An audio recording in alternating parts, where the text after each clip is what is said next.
ADHD video.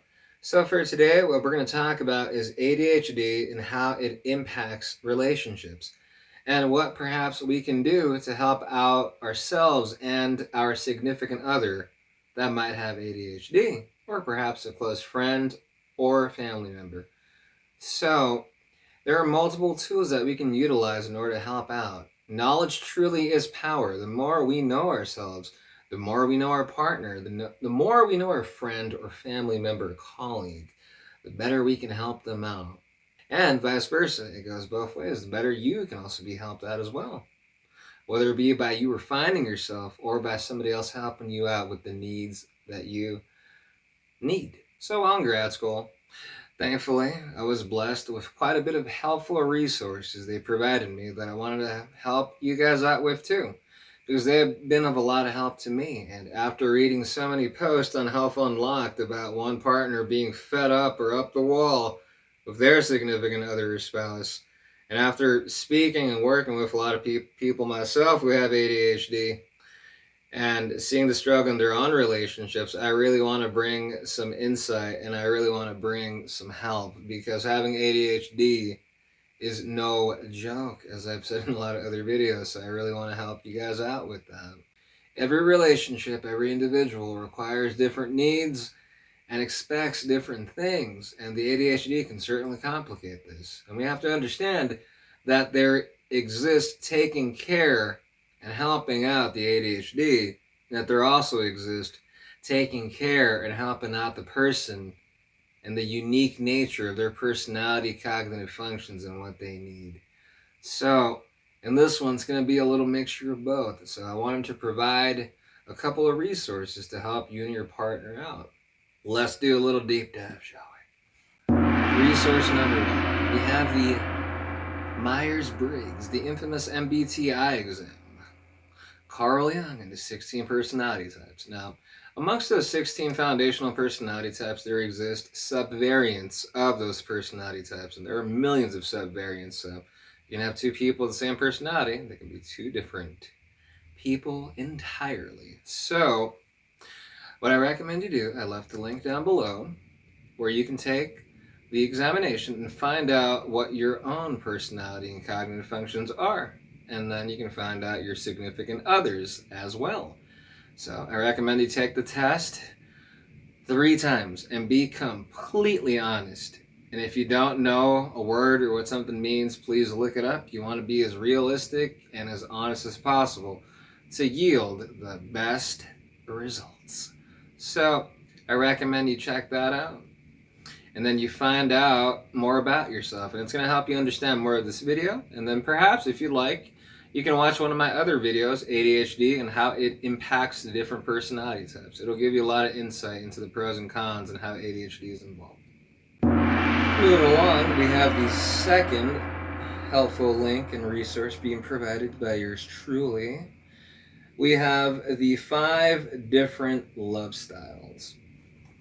So on the first list of love styles here, out of the 5, we have number 1, the avoider. Avoiders, coming from homes that are often low in affection, but which place high value on independence and self-reliance. The avoider grows up learning only to take care of themselves, to deal with anxiety of having so little comfort and nurturing from their parents, etc., etc. You can read that on if you get that result later on. Or we have the second choice, the pleaser. The pleaser. Pleasers usually grow up in homes with a parent who is overly protective, angry, and or critical. Pleaser children do everything they can to be good and avoid troubling their highly reactive parent, etc., etc. Or, the third option, we have the vacillator. Grown up with an unpredictable parent, vacillators' needs aren't top priority. Without consistent parental affection, they develop feelings of abandonment, etc., etc. Or perhaps you might be a controller. Controllers need control to ensure that the vulnerable and negative feelings they experience in childhood remain suppressed from their adult lives. Having control means having protection from feelings like fear, humiliation, and helplessness. However, anger is one of the However, anger is the one emotion that is not vulnerable. Or perhaps are you a victim? The victim. Kids survive a chaotic home environment by trying to stay under the radar, making themselves as invisible as possible. They'll hide and appease, learning how to escape into their own heads to lessen the pain from their angry, violent, chaotic parents, etc., etc. And that says quite a lot about someone. As we can see, a person's upbringing and the environment of which they grow up in is truly important. It says a lot about them and what they need and what's required sometimes for them. So something to look into if you're a partner, something for you guys to talk about. So I highly recommend that the both of you find out what your love style is each, so you can help each other out and better understand each other and help out the ADHD as well. Let's go on now to the next point, to the next helpful link. Next helpful link to help you out in your relationship is the Enneagram. The Enneagram examination is very interesting because it correlates quite a bit with your cognitive functions. So we see our skill set within our cognitive functions when we take the MBTI, and you see your 4 core functions. Now, what drives your personality is something different entirely a lot of the time, and that comes also from our childhood. It's hard to notice a theme. Our childhood is quite important.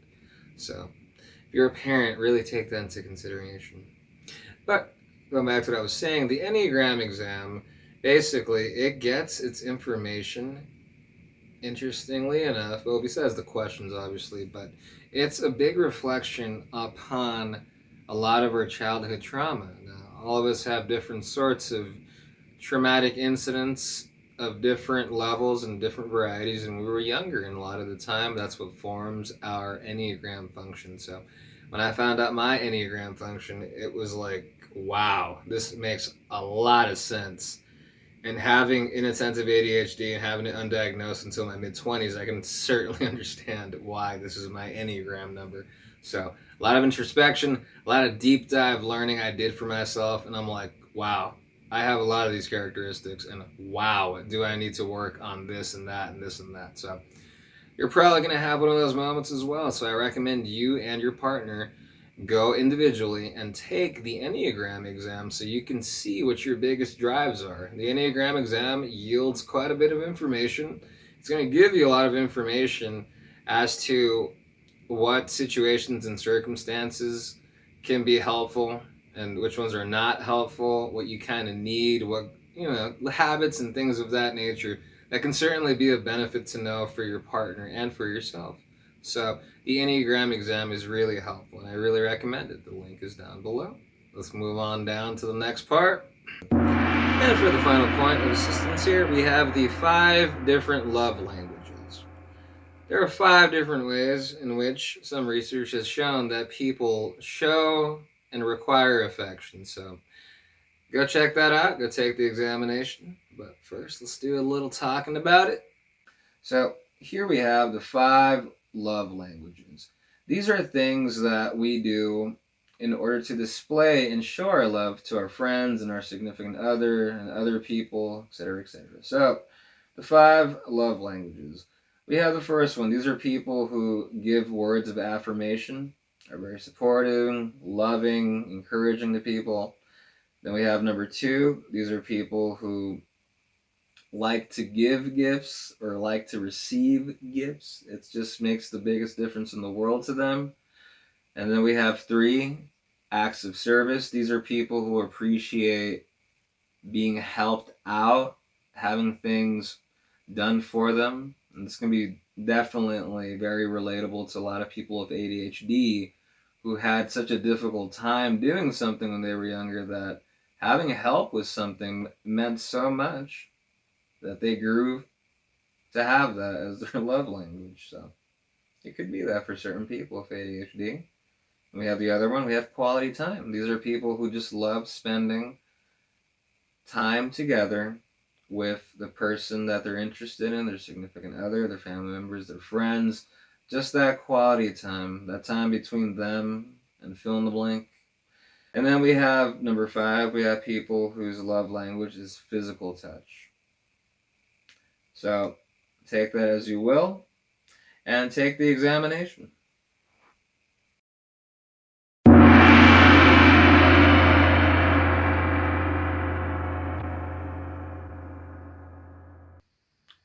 Alright.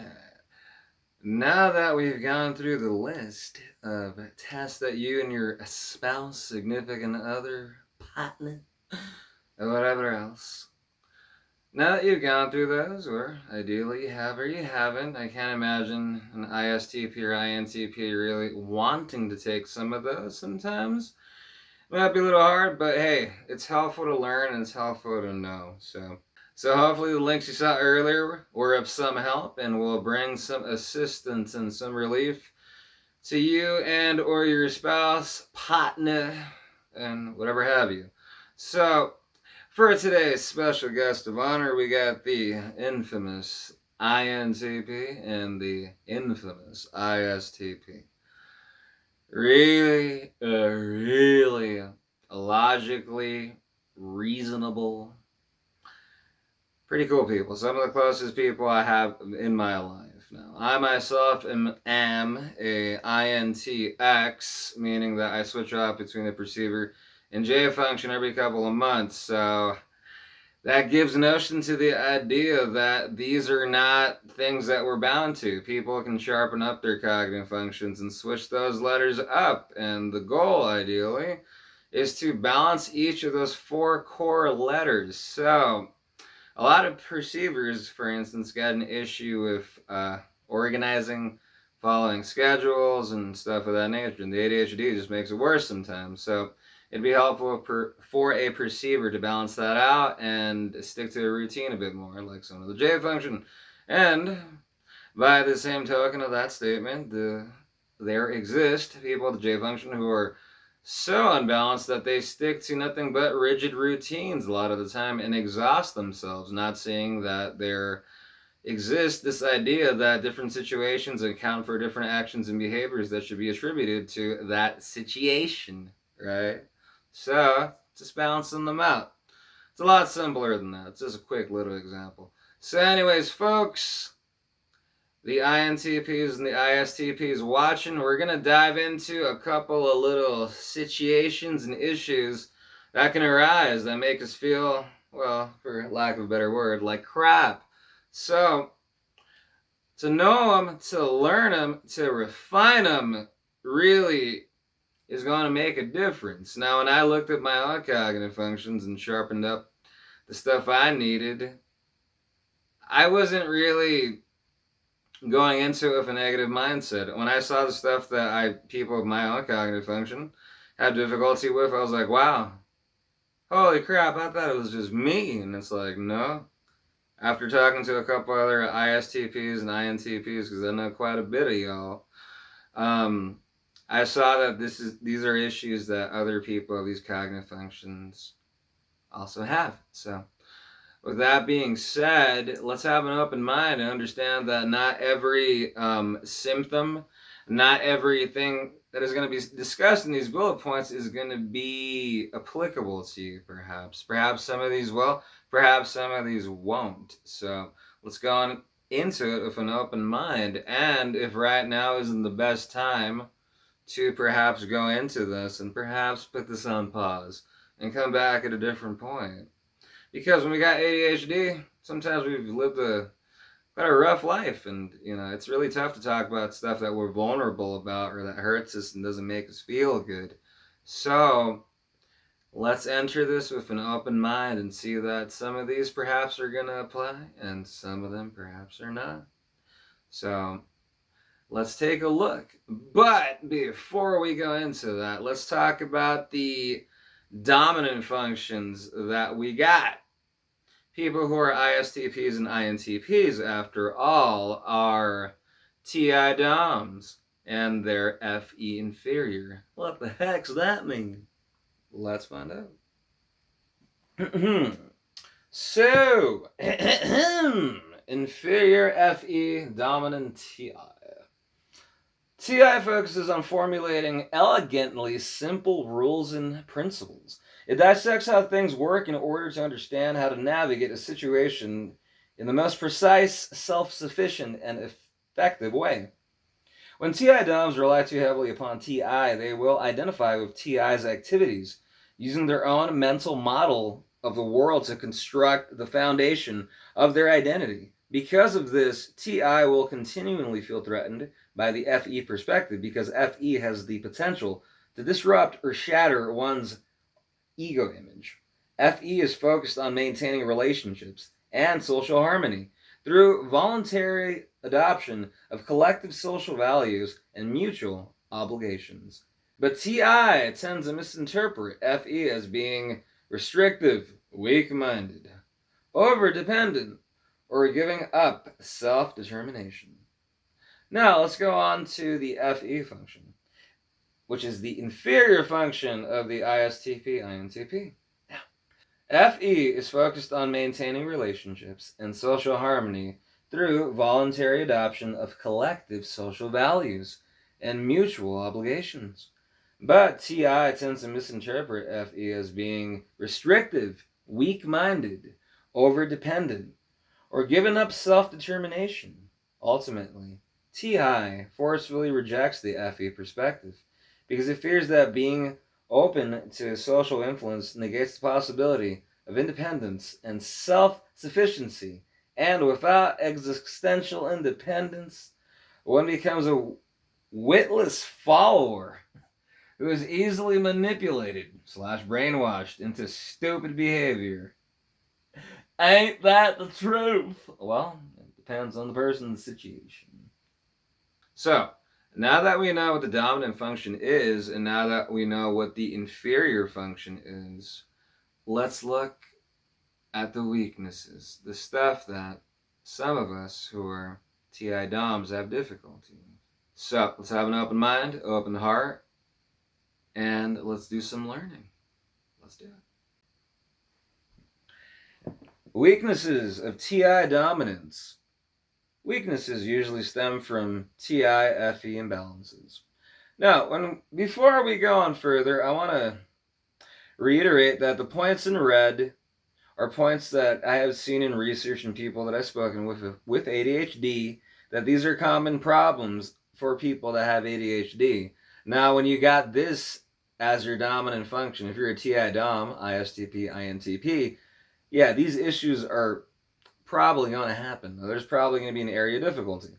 Now, the ones in red are going to be more reminiscent of the ADHD, just making that a whole lot worse. Now, that's not to say that the other points, cannot be related to ADHD. Of course they can. It's just these are some of the ones that pop up just a bit more often in the ADHD community. So, moving forward, point in red. Have trouble connecting with people due to detached standpoint. Ain't that the truth? So, when we got ADHD, we grew up with a lot of things and people and places just feeling a little off to us sometimes. When you're young, you're conditioned, and people are conditioned in society to treat you a certain way, to ideally be considerate to your human needs and just to be considerate to you as a person out and about in the world. Ideally, right? It doesn't always happen. But when you have ADHD, you have a list of difficulties in terms of how you live your life, your behavior, and how a lot of things in your life are going to be very difficult. Now, most people, they're going to have difficulty too, but they're not going to have the difficulty that people with ADHD got. So you're probably going to feel very misunderstood, and in your life, you're probably going to feel like, hey, why weren't people considerate and helpful to me in these situations? I would have been cool with them. How come they can't be like that to me? So that builds up this detached standpoint where you have difficulty connecting with a lot of people because you feel like your needs maybe weren't met, or you feel like most people aren't really logical, smart sometimes, or even reasonable enough to have a discussion really. So the detachment that comes with ADHD due to the lack of connection, not to mention in combination with the cognitive function that is being an ISTP, INTP. it's going to give you sometimes a really different perspective because you can analyze stuff really deep and intuitively and profoundly sometimes. And sometimes the truth that you want to share with people to help them out, it's not going to be received well because other people don't have that cognitive function to see really far and deep beyond when you're analyzing or being analytical about something. So that's just one aspect. Let's move on.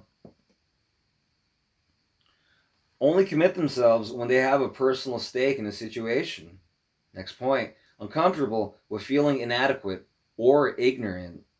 Next point. Tend to overlook routine, needs, or social responsibilities because of excessive attention paid to dispassionate analysis. So this point in red can certainly be affected by ADHD. The overlooking routine and your social responsibilities, or sometimes just responsibilities in general, yeah, that can certainly go, fly over your head, so to speak, and we can forget stuff. Because sometimes we're so lost in our thoughts, especially if you have inattentive ADHD, you're going to be in your mind analyzing, restructuring, and just doing who knows what else mentally in there, right?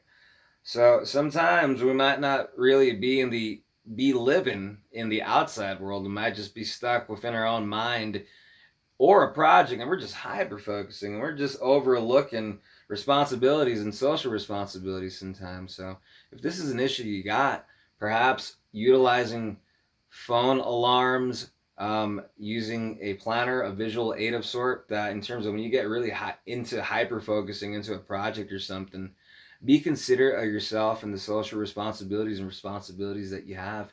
Use a timer, use an alarm, or just give yourself a certain time by which you're going to stop. And with ADHD, easier said than done. Well, give yourself a 15-minute window warning before you finish doing it. That way, when you stop doing it, it won't feel too hard. Your project, that is. So, moving on.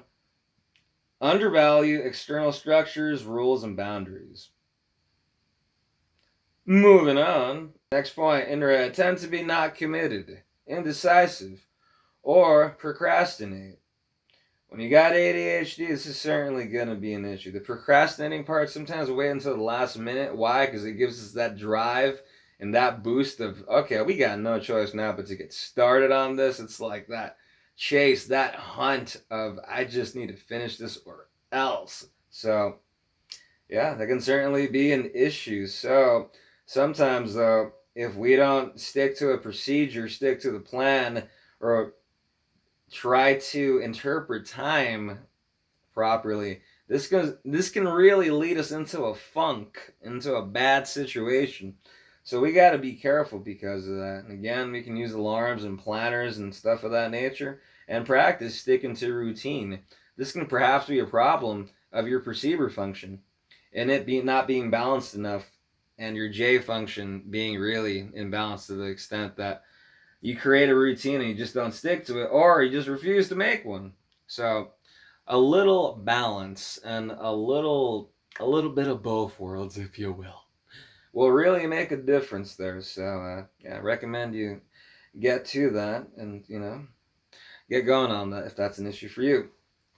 Next point in red: search too long for the perfect answer or solution.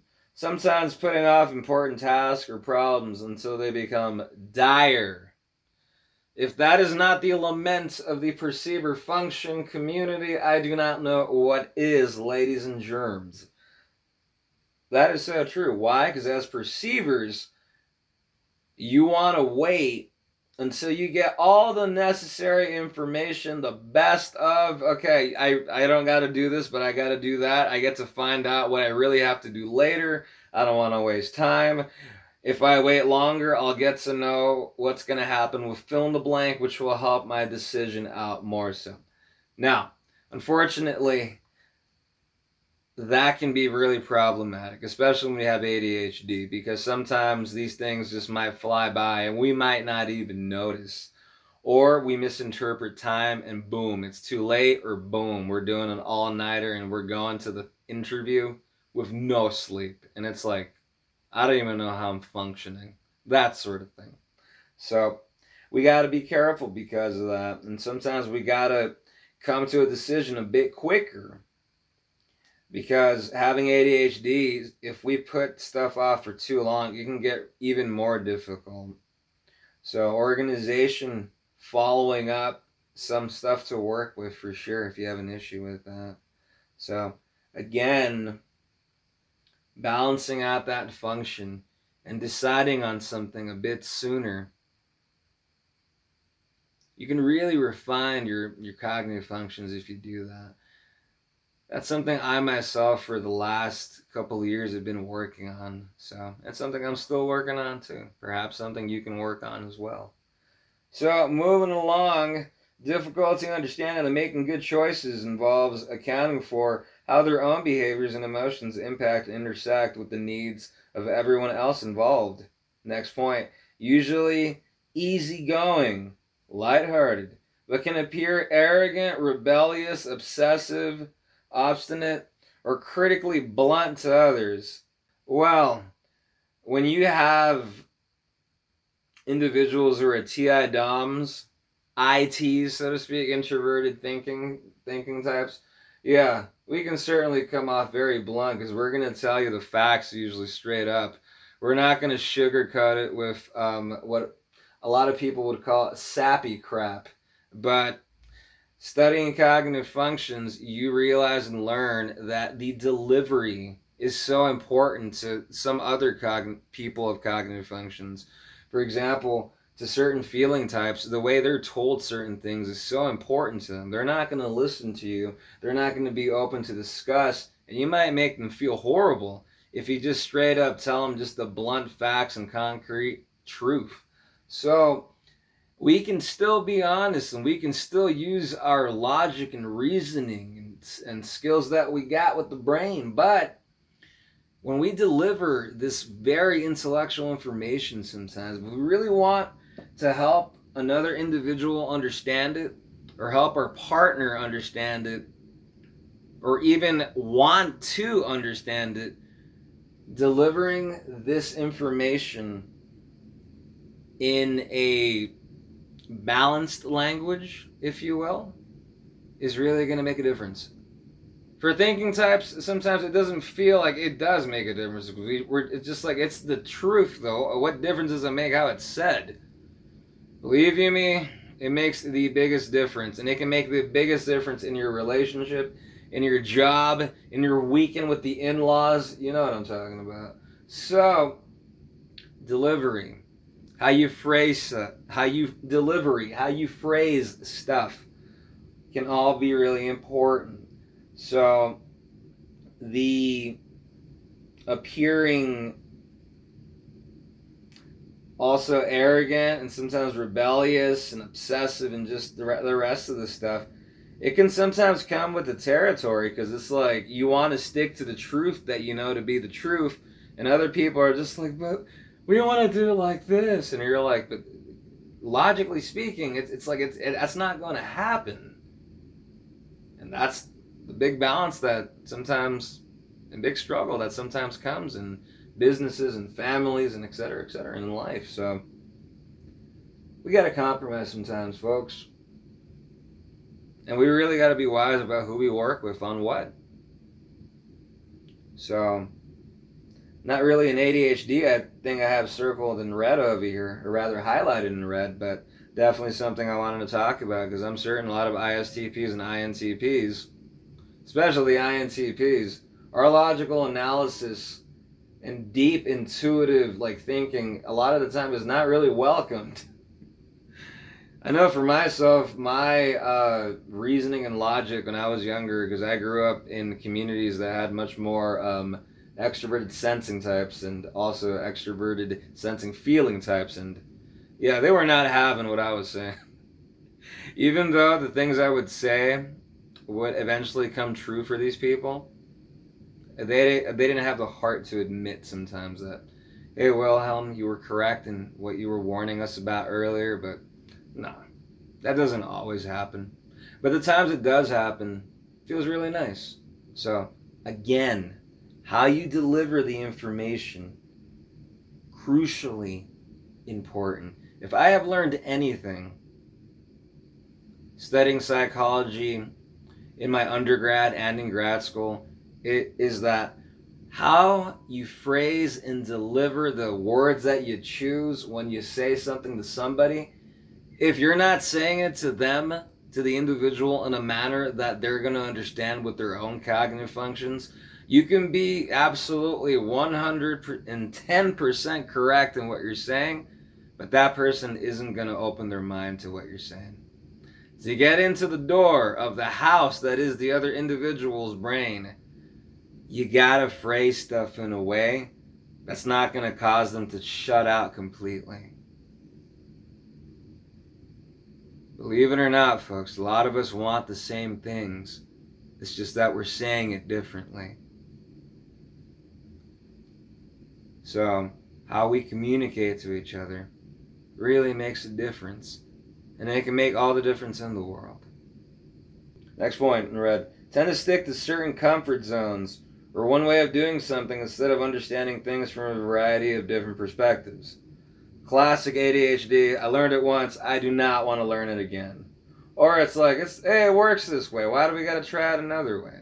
Well, a lot of the time when we got ADHD, we learn something one way. It's just like, oh, there is no way in hell I ain't going to try and learn how to do this a completely different way and go through the struggle and the annoyance and a lot of the ADHD difficulty that comes with it. Because with ADHD, we got trouble focusing. We got trouble with motivation. We got trouble with follow-up. There's so many things we got trouble with. So easier said than done to just learn a new system or new way of doing something. So if that's something you have an issue with ADHD, and you're not taking any treatment, any medication or supplements, or doing something to help out your condition, perhaps now or perhaps sometime soon would be wise for you to start taking care of the condition so you don't have difficulty in this area as much anymore. And I know it's hard to sometimes admit and talk about it, but when we have ADHD, it's really hard to learn new things that require a lot of follow-up, a good amount of the time. So if we're not taking care of ourselves and taking care of the ADHD, this is going to be really difficult. So I urge you, go and get evaluated for your ADHD if you haven't done so already. And start seeking treatment, something that works for you. So I have a couple other videos on ADHD and coming to terms with it. And I also have another video that talks about ADHD. And if you decide to take medication, what you can do to diminish or eliminate side effects. And I also talk about what supplements I take to help out my ADHD fully in every aspect of it. Not just with medication, but with medication, supplements, working out, and a certain diet plan that I follow. So, link should be above if you want to check those out. Moving along.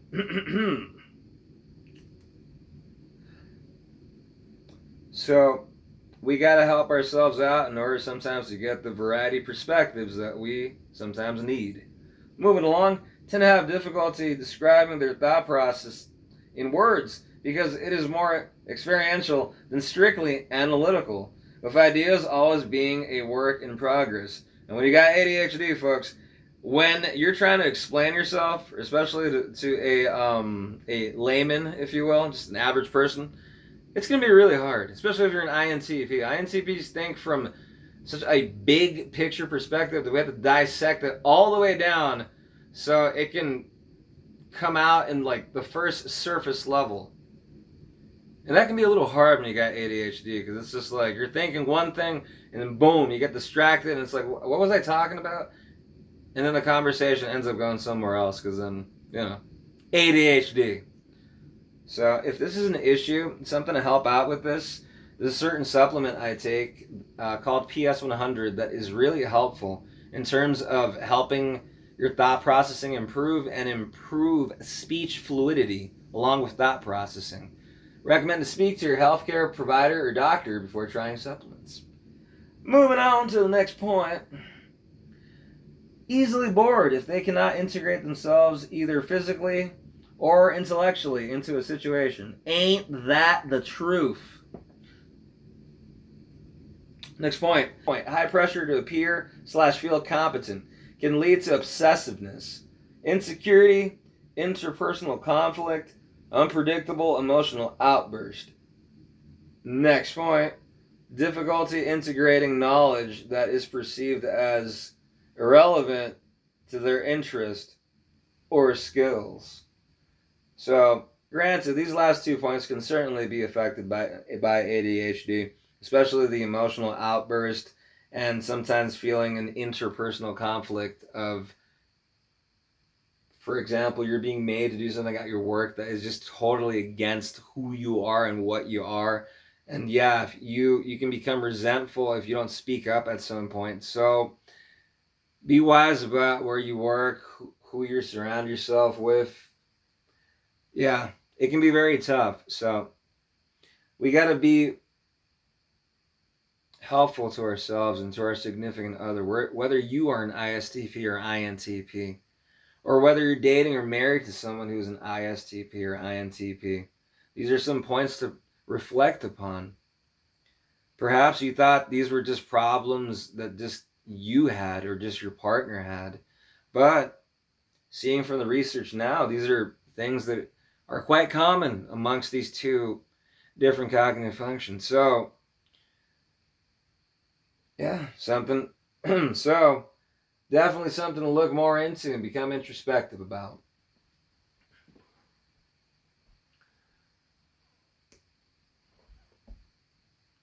Now, that is quite the list of difficulties there. Perhaps it wasn't that easy to hear that. Perhaps some of us are like, yeah, I got a problem with that. What are you talking about? It's not easy. I know. It's really not easy sometimes looking at this. But for me, I got a big chuckle when I looked at the cognitive functions difficulty. Because I was like, good Lord, certainly got difficulty in A and B and so forth. So perhaps some of y'all had the same reaction. Perhaps not. The point is, reflect, become introspective, see what it is that you or your partner has difficulty with in this regard. And down below, I left a link of this Google Doc I made that has all this information. So in the end, you will be able to download this form of these points that we're talking about and highlight, put a little star next to it to the stuff that you yourself or your partner has difficulty with. That way, you guys can start working on it. And if the problem is really intense, then perhaps you can seek a local therapist in your area to help you guys out with that. Because some of these things are really hard to deal with. No lie there, folks. Some of these things are really difficult to deal with. So if it's dire and if the relationship is really in dire straits, not the band, but a situation of dire straits, yeah, it would be really helpful for y'all to really go and get some counseling, perhaps from a therapist/counselor in your area, because these are not easy. And ADHD just makes this a whole lot worse sometimes. So now let's jump on further to the points of which drive an INTP ISTP nutty, insane, off the wall, stuff that trolls them, stuff that pisses them off, stuff that makes them feel like crap. I think you get the point, right? So let's look at these points. And if you're a partner of an ISTP or INTP, I want you to really see and really kind of look into some of these and see, man, are we involved in a lot of these? Is my partner really, is this place of work, does it have a lot of this, you know?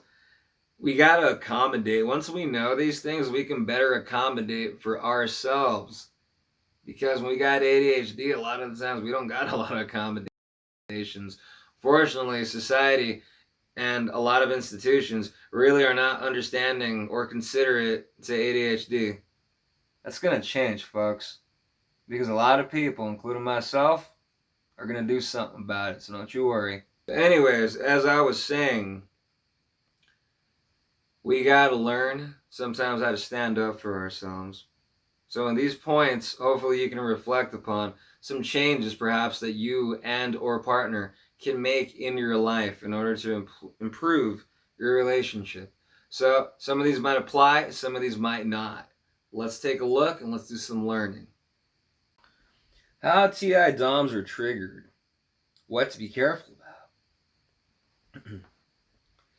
TI DOMs can be emotionally triggered in a variety of ways, such as getting unwittingly caught up in interpersonal conflicts, feeling out of place or insecure or awkward in social situations, being pressured to express their preferences or loyalties in emotional/sentimental terms, having to deal with people who seem strongly emotional or very demanding, feeling controlled or manipulated by others, communicating with people who are perceived to hold bias, opinions, or not caring about facts, i.e., a good amount of my childhood, unfortunately. Anyway, moving along. Not having enough time for solitude and pursuing personal interests/activities. Feeling pressure to make decisions or choices without enough time for proper factual analysis. Having to adhere to seemingly arbitrary rules or restrictions. Having their personal space or personal responsibilities taken over by others without warning or consultation. Being treated unfairly. Being unheard or undervalued. Being excluded from important decision-making discussions, having to rely on people who are less skilled/competent. Emphasis. Pause for emphasis if that ain't the truth. Moving along. Tight deadlines or onerous supervision. Time wasting busy work. Feeling pressure to extrovert too much. Now, some of you are probably telling yourself, man, I hate that crap. So, yeah. And unfortunately, folks, there are some places where a lot of this is going to happen to you. We got to be careful.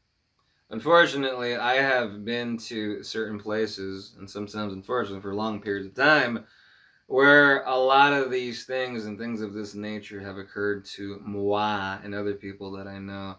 So it's important to know these things about you. If you really felt like some of these really hit home and you feel like you're in a place in your life where you're sort of immersed in some of these situations, just want you to know it's okay to make some changes. It's okay to change a career. It's okay to change your major. It's okay to hang out with a different group of people. It's okay to stop hanging out with a certain group of people. If people or places are not being considerate to your ADHD, it's okay for you to move along and find another option. Having ADHD and being a TI Dom can be a very misunderstood place mentally. You can feel like you don't connect to a lot of people. A lot of people might annoy you, or you might think a lot of people are not very intelligent and are rather annoying. So with ADHD sometimes, some people have difficulty with being easily irritated. So if these things are going down a lot in your life, or if you're a partner or spouse of an INTP or ISTP and you see that these things occur a lot in your partner's life, I encourage you to help your partner out. Be considerate of your partner. Don't have them always go to certain places where some of these things are going to happen a lot and it's going to make them feel harsh. We got to compromise a lot of the time. We can't always do exactly what we want to do, and we don't always get the results that we are expecting, but we can make a difference, and we can and should be considerate to ourselves and to our relationship, and most importantly to our ADHD. So these points that we've all discussed here are in a Google Doc link down below. You can download and you can highlight to see what you struggle with, what you have difficulty with, or what your partner has difficulty with, or what you see in your life that you would like to change out of some of the points brought forth. So I made the Google Doc link so anyone who wants to download it can download it and can edit it and add their own notes or stuff to it. So if you want it, the link is down below. It's important to know these things. And it's okay to sometimes ask for consideration. It's also okay for you to stand up for yourself. You can share your reasonings. You can share your intelligence and you can share your intuitiveness. But remember, for it to sometimes be connected, for it to hit the other person to be captivated by it or be open to discussing it, how we deliver it is truly important. And I really do feel that for a lot of ISTPs and INTPs, that they're some of the most misunderstood people on the planet. I've been around a lot of ISTPs and INTPs. And myself being an INT myself, yeah, a lot of people have thought I was a really harsh, messed up, inconsiderate person for sometimes the wrong reasons. Every cognitive function has a different way of analyzing stuff. And within that personality type, there exist billions of other iterations of that personality type that interpret stuff in their own unique way. That's the uniqueness of an individual. And for a lot of ITs, whether it be the ISTJ, the ISTP, the INTP, anyone who's an introverted thinking type, sometimes the facts and the fact that we can get to a conclusion to something pretty quick, that can throw some other people off, especially if we tell them in a really blunt and sort of intense way. Some people are really sensitive. Some people have been really hurt. People with ADHD, we have certainly really been hurt. And we got something called rejection sensitive dysphoria, where when we feel like we let somebody down, or we feel like somebody let us down, didn't come through for us, it feels horrible. We don't want to see that person again sometimes. And sometimes we make sure we never see them again because we don't call them or contact them again because we feel so disappointed. I have a video on rejection sensitive dysphoria that describes the major handicap it can bring to your life if you don't work through it and learn more about it. So if you want to check it out, the link should be above. So if knowing that you yourself with ADHD might have rejection sensitive dysphoria, how you relay information or how you go about certain things really makes a difference to a lot of people. I grew up around a lot of emotional people, a lot of feeling types, extroverted feeling types who just wanted harmony and balance and have a good time in the environments that they were at. But as a little INT, I would see so many things that were going wrong and so many different people being manipulated sometimes. I would say, hey, there's a lot of bad stuff going on here. Why doesn't anybody doing something about this? I would try to talk to certain adults and other people. They would just brush me off. I would try to tell other people and they would get really mad at me and say I shouldn't say or assume stuff like that. And how could you know that's going to happen? It's like, when you got the cognitive function, you can really see really far into situations and be really analytical about it. I'm not saying you're always going to be right or I'm always going to be right, but we're going to be pretty close sometimes in terms of interpreting situations and things.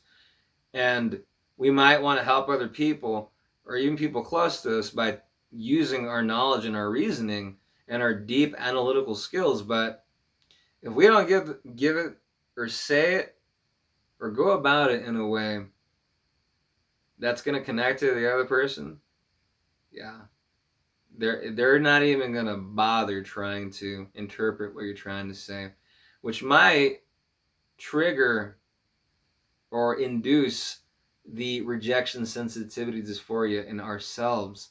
And at that point, we're like, okay, we're not going to talk our reasoning or logic to other people anymore.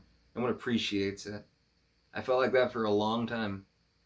And I realized many years later that how we speak really does matter to a lot of people.